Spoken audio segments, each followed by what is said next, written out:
Jadi setelah ditetapkannya Sekjen PDIP Hasto Kristianto jadi tersangka KPK, kabarnya KPK berpeluang bakal manggil Ketum PDIP Megawati Soekarnoputri untuk diperiksa. Juru bicara KPK Tessa Mahardika bilang, peluang pemanggilan itu katanya karena Megawati menandatangani surat yang berkaitan dengan proses PAW Harun Masiku. Tapi Tessa bilang, pemanggilan itu hanya akan dilakukan jika penyidik merasa membutuhkan keterangan dari Megawati.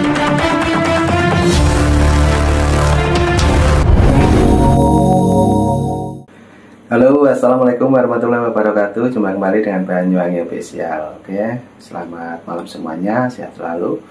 Dan malam hari ini kita mau nonton lagi yang saat ini juga lagi trending ya, yaitu tentang Bu Megawati Soekarnoputri. Menurut informasi dan keterangan Opung Parbirlak, kemungkinan besar Bu Megawati Soekarnoputri juga dimintai keterangan oleh KPK. Apakah betul? Dan nanti kita simak videonya Opung Parbirlak membahas tentang Bu Megawati, juga mengenai PDIP dan Pak Hasto. Oke, untuk videonya kita siapkan dulu. Inilah keterangan dari Opung Parbirlak. Lanjut, kita play. Megawati akan dipanggil KPK terkait Harun Masiku. Loh, kok bisa? Karena ternyata di surat penetapan Harun Masiku menjadi anggota DPR ada cak basahnya Megawati.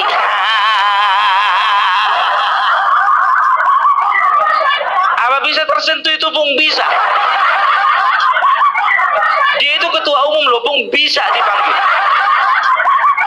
Tapi dia presiden pun cuma 2 tahun.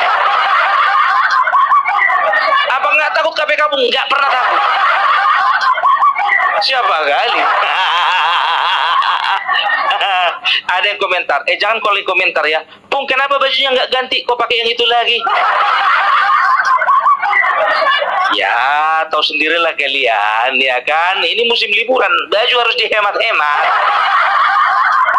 Lagian kan badanku kan nggak kecium sampai sama kalian kan, nggak nyampe ke situ kan? Ya, jadi banyak berbagai pihak mengatakan bahwasanya nggak susah untuk Megawati dipanggil KPK karena dia itu orang paling berpengaruh di bangsa ini. Kapan? Itu kemarin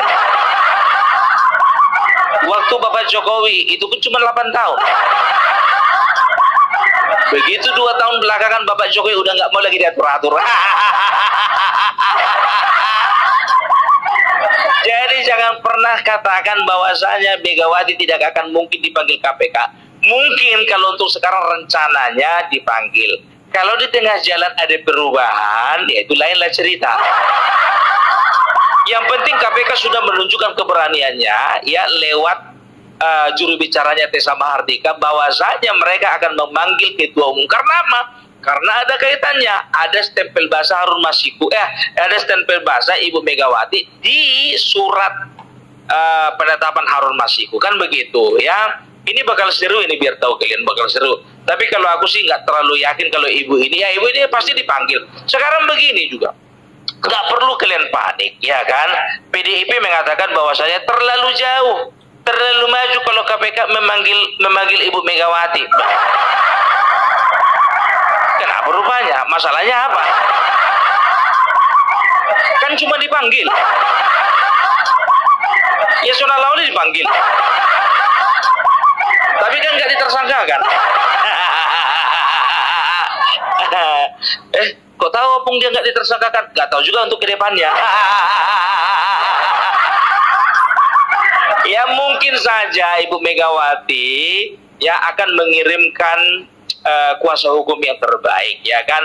Seperti Roni Talapesi, ya. Setelah itu siapa lagi itu yang kemarin itu yang biodatanya diganti-ganti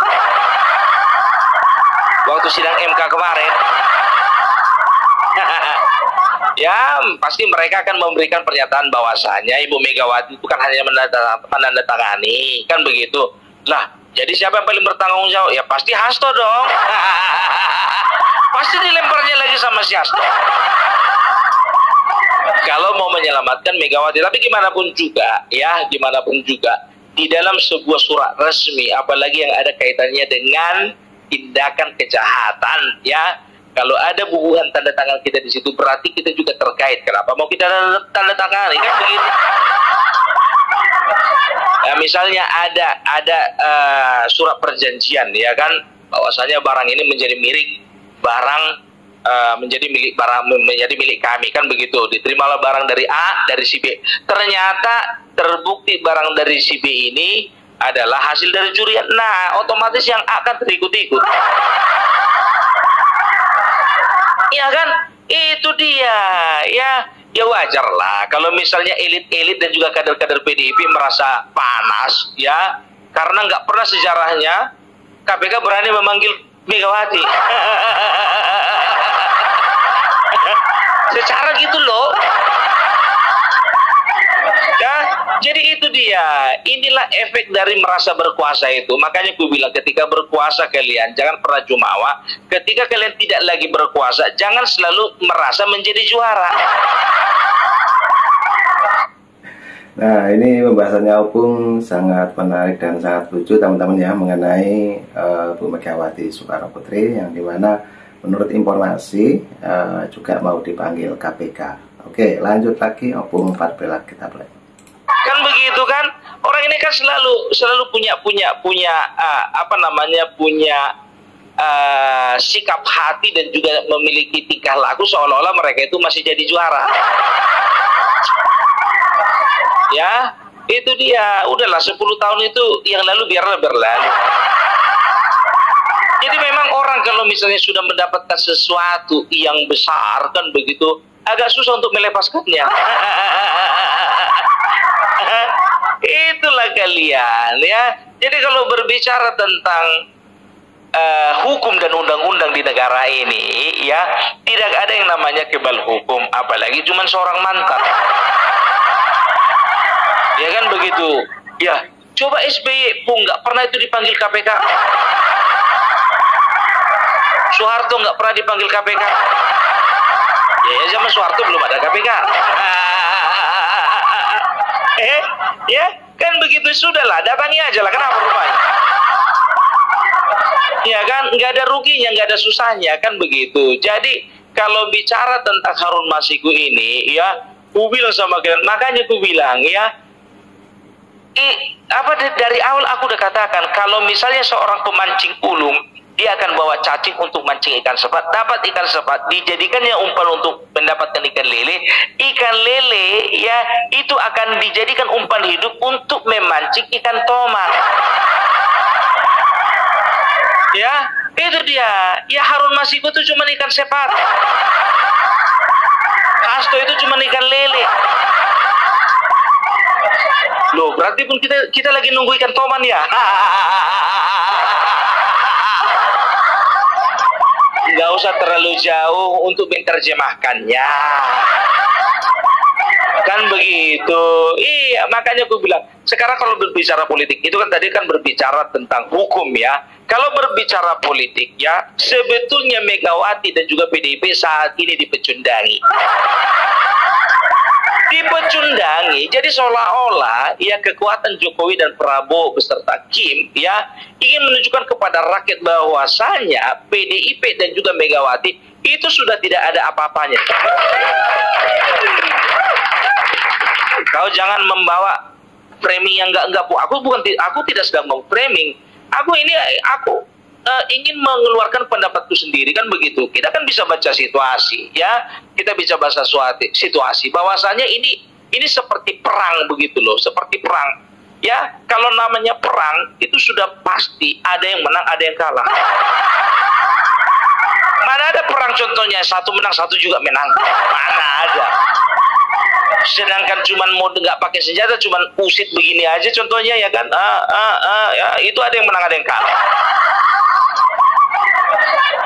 Nah, kan begitu kan ya. Jadi bisa dikatakan ini adalah era kekalahannya PDIP dan Megawati. Karena apa? Disinilah saat inilah sebetulnya penentuan ya bagaimana 2029 nanti. Megawati masih eksis tidak atau PDIP masih eksis tidak, kan begitu. Jadi sebetulnya kalau menurutku masih banyak orang yang simpati, masih banyak rakyat yang mencintai partai PDIP, kan begitu. Cuman masalahnya mereka mencintai PDIP itu kan ada beberapa alasan. Seperti Opung bilang tentunya. Opung Parbelak itu 2014-2019 ya masuk PDIP, menjadi pemilih PDIP itu karena otomatis karena Opung Parbelak itu simpatisan Jokowi, kan begitu ya. Itu yang pertama ya. Baru berikutnya, karena memang mereka itu dari awal sudah pendiri. Alasan kedua, ya. Alasan ketiga, mereka itu ya menjadi pemilih PDIP dan juga menjadi simpatisan PDIP. Oleh karena apa? Oleh karena ada figur-figur atau tokoh-tokoh yang mereka dukung, yang masih bisa dipercaya dan juga masih bisa diandalkan ya di parlemen ya, katakanlah itu DPRD tingkat 1, tingkat 2 dan juga DPR pusat ya, sehingga mereka masih bertahan di PDIP, kan begitu. Tapi kalau berbicara, misalnya contohnya begini ya, orang-orang yang menjadi wakil mereka tidak lagi ada di PDIP, mereka pindah ke partai yang lain, otomatis bisa dikatakan, aku yakin 80% pengikutnya juga bakalan pindah. Ingat, legislatif berbicara ada keterwakilan rakyat ya yang diwakili oleh seorang anggota dewan di parlemen, kan begitu ya. Tapi kalau misalnya mereka melihat ya bahwa tidak ada lagi keterwakilan kita di sana, maka mereka akan mencari, yang pertama mereka mencari partai lain atau mereka mencari calon yang lain, kan begitu. Nah, sekarang begini, apakah kalian kira pemecatan 27 kader PDIP tidak mempunyai pengaruh? Hati-hati loh, hati-hati. Seperti di Tapanuli Tengah sendiri, itu ada sekitar 4 kader PDIP, dan kalau tidak salah, keempat-empatnya atau 3 diantaranya itu anggota dewan. Nah, itulah pembahasannya Opung Parbelak, teman-teman ya. Semakin lama semakin asik juga untuk kita dengarkan, dan sekaligus keterangan-keterangan dari Opung Parbelak sendiri. Dan kali ini juga mengenai Ibu Megawati Soekarno Putri, yang dimana sebentar lagi juga mau dipanggil KPK menurut Opung Parbelak. Oke, lanjut untuk videonya Opung kita play lagi. Ya, perhatikan kalian lah, ya walaupun dari mereka yang menang bupatinya, ya, tapi kedepannya itu kan mereka anggota dewan kan semuanya kan bawa masa masing-masing, kan begitu. Apakah masih bisa bertahan Masinton Pasaribu di Tapanuli Tengah? Kita nggak tahu. Karena waktu itu momentum, mana tahu ya, karena calonnya Ki di Pasaribu, makanya Masinton menang. Tapi kalau misalnya ada calon yang lain bagaimana? Iya kan? Dan juga belum bisa dibilang Masinton Pasaribu di situ menang telak. Itu contoh kasus saja, kan begitu ya. Seperti di kampung kami di Toba Samosir ya, bisa dikatakan di situ ada salah satu calon ya dari PDIP yang jelas-jelas dia itu mendukung, dia calon bupati, dia itu jelas-jelas mendukung Bobi Nasution, bukan mendukung Edi Rahmayadi ya. Bobi Nasution dari Kim Plus, Edi Rahmayadi ini dari PDIP, kan begitu. Tapi sampai sekarang aku cari-cari, kok nggak dipecah-pecah juga. Berarti ini kan tebang pilih. Nggak semua murni sebetulnya ini pemecatan ini memang betul-betul karena kesalahan. Lebih banyak sebagai kesentimen pribadi. Ada. Kalian tengok aja video-video sebelumnya itu. Salah satu calon bupati ya di Kabupaten Toba Samosir yang jelas-jelas adalah calon dari PDIP tidak mendukung calon dari PDIP. Mereka malah mendukung Bobi Nasution. Tapi yakin aku, masanya itu nggak kemana-mana. Masanya itu akan tetap ikut dia. Kalaupun dia tetap di PDIP, masanya ikut PDIP. Tapi kalau misalnya dia loncat, contohnya, ya, misalnya dia loncat, contohnya nanti, ya kan, pasti masanya itu juga loncat. Gitu.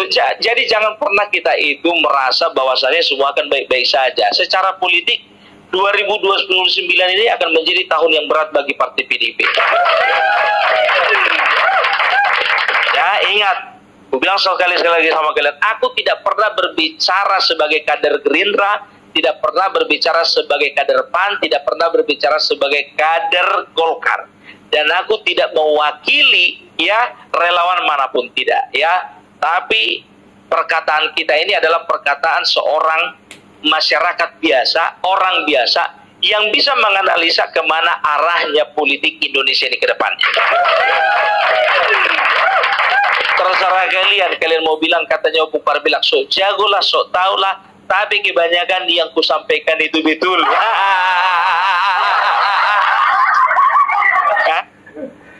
Asik. Jadi itulah keterangannya Opung Parbilak juga mengenai oknum-oknum yang disampaikan oleh Opung Parbilak juga banyak betulnya teman-teman ya.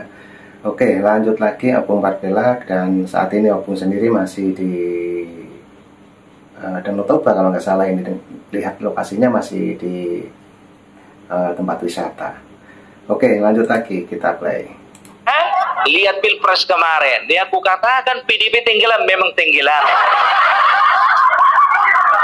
Tapi tenggelamnya masih sebatas pinggang. Kukatakan lagi kemarin, pilkada kemarin PDIP bakalan tenggelam, rupanya betul-betul tenggelam sampai sebatas leher.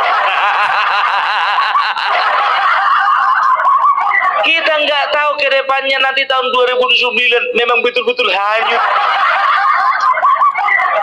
Ya kan, hanyut. Kader dari PDIP sendiri mengatakan ya, yang ada di daerah, kalian perhatikan aja, kalian periksa di TikTok mereka ya, ada itu komentar masalah si Hasto, ada komentar juga mengenai Ibu Ketua Umum, mengatakan bahwasanya ini adalah tahun yang berat, maka disinilah saatnya kita bisa introspeksi diri. Jadi mereka ingin mengatakan bahwasanya kami di daerah, kader-kader di daerah tahu, kami di daerah mengerti bagaimana situasi di lapangan. Tidak semudah yang kalian bayangkan. Gitu, tolonglah ya, jangan lagi melakukan serangan-serangan, jangan pernah lagi melakukan blunder-blunder, jangan pernah melakukan lagi mengeluarkan lagi statement-statement yang merugikan partai. Jadi makanya aku bilang tadi, masih ada ya kader-kader dari partai PDIP yang masih cinta dengan PDIP, tapi mereka juga masih cinta dengan bangsa ini. Jadi orang dan kader-kader seperti inilah yang masih sabar menunggu ya pemulihan, ya menunggu perubahan terjadi di dalam partainya. Mereka tidak akan meninggalkan partai, sama seperti Bambang Pacul. Aku bilang sama kalian ya, kalau memang terbukti nanti Bambang Pacul keluar dari partai, itu adalah tsunami bagi PDIP. Karena gimana pun juga Bambang Pacul itu sudah lebih dari 20 tahun berkiprah memperjuangkan PDIP di Jawa Tengah. Itu dia. Ya oke lah, katakanlah Marwar Sirait kalian anggap itu karena beliau itu bapaknya pendiri partai, kan begitu. Ini Bambang Pacul, Wak, ya. Seorang yang betul-betul bisa dikatakan dia itu adalah orang dalam. Dia itu betul-betul bisa dikatakan apa ya, bisa dikatakan kalau di keraton itu dia itu seorang pelayan, kan begitu, di dalam kerajaan ya, ini kerajaan partai politik PDIP ya. Kalau sempat dia atau beliau ya betul-betul hengkang dari PDIP, udah nggak ngerti lagi aku mau bilang apa. Tsunami bagi PDIP, tsunami. Kalau Puan Maharani katanya nggak akan mungkin lah ditinggalkan mamanya, kan gitu kan. Itu dia ya, jadi udah jelas ya, udah jelas. Jadi kalau bisa dikatakan ya,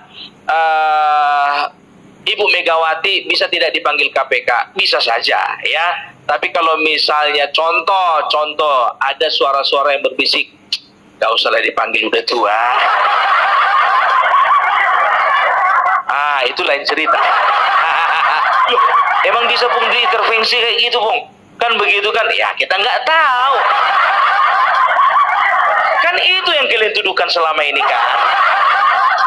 Yang mereka tuduhkan itu, PDIP tuduhkan bahwasanya semua lembaga sudah diintervensi oleh penguasa. Padahal selama 10 tahun mereka berkuasa, berarti itu artinya apa? Mereka juga sempat pernah mengintervensi lembaga-lembaga. Ya kan begitu? Minum dulu.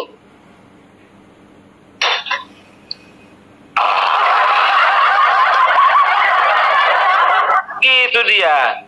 Gue bilang sama kalian, jadi begini, ya ada namanya traumatik ya di dalam politik ini, ya di dalam kehidupan nyata pun juga seperti itu. Kalau misalnya ya kita pernah melakukan tindakan kejahatan contohnya. Misalnya kita katakanlah kayak kita yang gampang aja lah, nggak usah kejahatan, kita merokok gitu.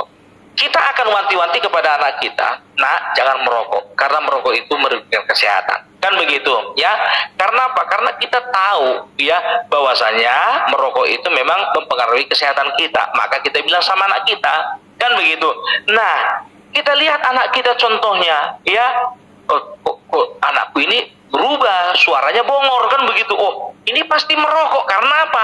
Karena pengetahuan kita, orang ngerokok pasti suaranya bongor. Kita tanya, kau merokok? Enggak, Pak. Kau merokok? Enggak, Pak. Jadi kenapa bongor suaramu?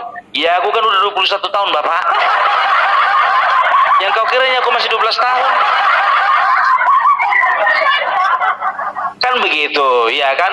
Tapi masalahnya sekarang, ya kan, sama-sama seperti yang dilakukan oleh PDIP. Mereka katakan parcok, ada apa namanya, ada andil ya di dalam memenangkan satu paslon tertentu.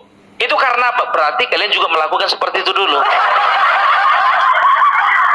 Ya, setelah itu apa lagi? Ya, ada pemanfaatan atau memperalat aparatur sipil negara, kan begitu. Ya, berarti kalian juga dulu pernah melakukannya.